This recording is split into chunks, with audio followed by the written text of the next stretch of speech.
नमस्कार दोस्तों, स्वागत है आपका हमारे यूट्यूब चैनल पर। तो दोस्तों, आज हम आपको एक और विचित्र कहानी बताने जा रहे हैं। ये कहानी है किशनगढ़ गांव की, जो दिल्ली में पड़ता है।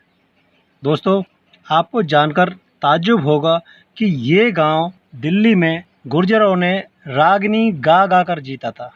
विश्वास नहीं होगा आपको। हाँ दोस्तों, गांव किशनगढ़ दक्षिणी दिल्ली में पुत्र, गौशाला और रागिनी संग जीता दिल्ली का यह किशनगढ़ गांव मेहरौली और वसंत कुंज की गोद में लगभग 300 बीघा में फैला दक्षिणी दिल्ली का गांव किशनगढ़ ग्रामीण चलचित्रण के लिहाज से अपने आप में अनूठा है। 3000 घरों के इस जाट बहुल गांव में आबादी लगभग 30,000 होगी।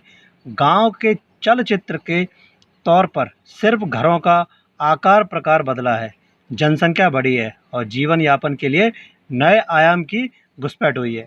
लेकिन गांव की संस्कृति के तौर पर कमोवेश सब कुछ वही है, जिसे यहाँ के गांव वाले गुर्जर प्रतिहार कॉलोनी प्रतापी गुर्जर सम्राट मीर भोज प्रतिहार के दौर में राजस्थान के किशनगढ़ से बुलाया और हम अपनी संस्कृति किशनगढ़ से अपने साथ लेकर आए थे। तो ये थी आगे की कहानी।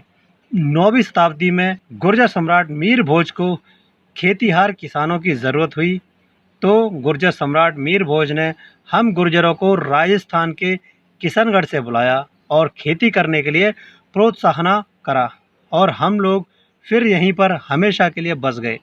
गुर्जर देश के किशनगढ़ से आकर बसे इन लोगों को दिल्ली में एक लंबे अरसे तक खेती किसानी पशुपालन आदि जीवन यापन का साधन रहा था, बल्कि अपनी संस्कृति से हमेशा जुड़े रहे।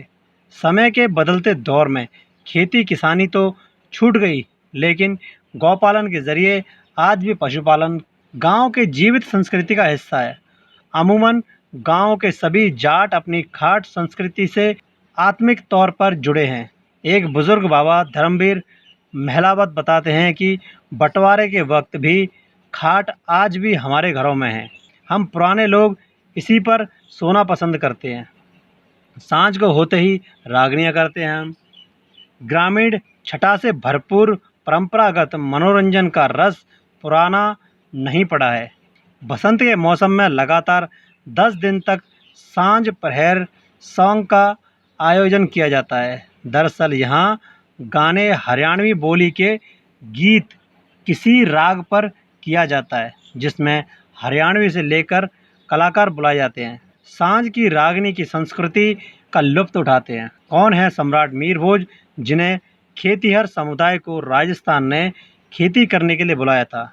उत्तराधिकारी 6वीं गुर्जर प्रतिहार समाज, शासनकाल से 1836 से लेकर 1885 ईस्वी तक। पूर्ववर्ती रामभद्र गुर्जर प्रतिहार, उत्तराधिकारी थे इसके गुर्जर सम्राट महेंद्रपाल। अन्य नाम गुर्जर श्वेस, भारत की धरती का संरक्षक भोज महान। गुर्जर सम्राट मीर भोज के बारे में इतिहास की पुस्तकों के अलावा बहुत कम जानकारियां उपलब्ध है। मीर भोज ने 836 ईस्वी से 885 ईस्वी तक 49 साल तक राज किया। मीर भोज के साम्राज्य का विस्तार आज के मुल्तान से पश्चिम बंगाल के गुर्जरपुर तक और कश्मीर से कर्नाटक तक था। मीर भोज के साम्राज्य को तत्कालीन समय में गुर्जर देश के नाम से जाना जाता था। सम्राट मीर भोज बलवान, न्यायप्रिय और धर्म रक्षक सम्राट थे। मीर भोज शिव शक्ति के उपासक थे। स्कंद पुराण के प्रभास खंड में भगवान शिव के प्रभास क्षेत्र में स्थित शिवालय व पीठों का उल्लेख है। गुर्जर प्रतिहार साम्राज्य के काल में सोमनाथ को भारतवर्ष के प्रमुख तीर्थ स्थान माना जाता था। प्रभास क्षेत्र की प्रतिष्ठा काशी विश्वनाथ के समान थी। स्कंद पुराण में प्रभास खंड में गुर्जर सम्राट मीर भोज के जीवन के बारे में विवरण मिलता है। मीर भोज के संबंध में कहा जाता है कि वे सोमनाथ के परम भक्त थे। उनका विवाह भी सौराठ में ही हुआ था।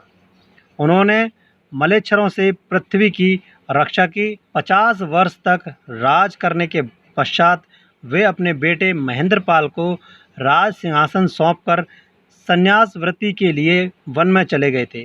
गुर्जर सम्राट मीर भोज का सिक्का, जो गुर्जर देश की मुद्रा था, उसको गुर्जर सम्राट मीर भोज ने 836 ईस्वी कन्नौज को गुर्जर देश की राजधानी बनाने पर चलाया था। गुर्जर सम्राट मीर भोज भारत के महानतम सम्राटों में से एक माने जाते हैं। उन्होंने लगभग 50 सालों तक इस देश को सुशासन दिया, देश की विदेशियों से रक्षा करी। और दोस्तों, सम्राट मीर भोज इतने महान प्रतापी राजा थे कि उन्होंने हर एक दुश्मन की ईंट से ईंट बजाई थी।